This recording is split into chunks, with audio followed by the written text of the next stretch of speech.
ખાલી માની શરમ તો ભરી હોત અને હું તો માના મંદિરમાં ઊભો હતો ને એટલે માફી માંગી હતી, બાકી હવે વયા આવો. અને હવે તમને કહેતો જાઉં છું, આ પહેલા ડાયરામાં સિલેક્ટેડ ડાયરામાં દાંત ઘટતા ઘટતા કહેતો જાઉં છું. સાંભળો, આવેશમાં આવી નથી બોલતો. હવે માફી માંગુ તો હું ડાયરા મૂકી દઈશ.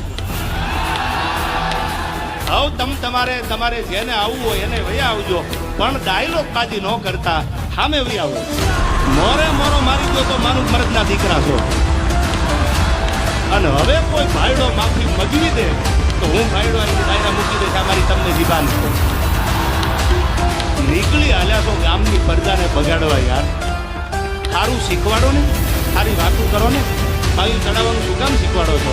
આવનારી પેઢી છે, ભારતનું ભવિષ્ય છે. આમાં કોઈ કલાકાર બનશે, આમાંથી કોઈ કથાકાર બનશે, આમાંથી કોઈ ડોક્ટર બનશે, આમાંથી કોઈ એન્જિનિયર બનશે, આમાંથી કોઈ મોટો માણસ બને, એવું શીખવાડો ને.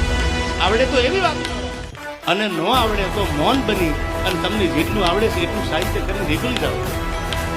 આ કોઈ લડી લેવા, કોઈ ડાયલોગ બાજી કરવાનો આ પ્રોગ્રામ થોડો છે. આ પ્રોગ્રામ તો સનાતન ધર્મનો પ્રોગ્રામ છે.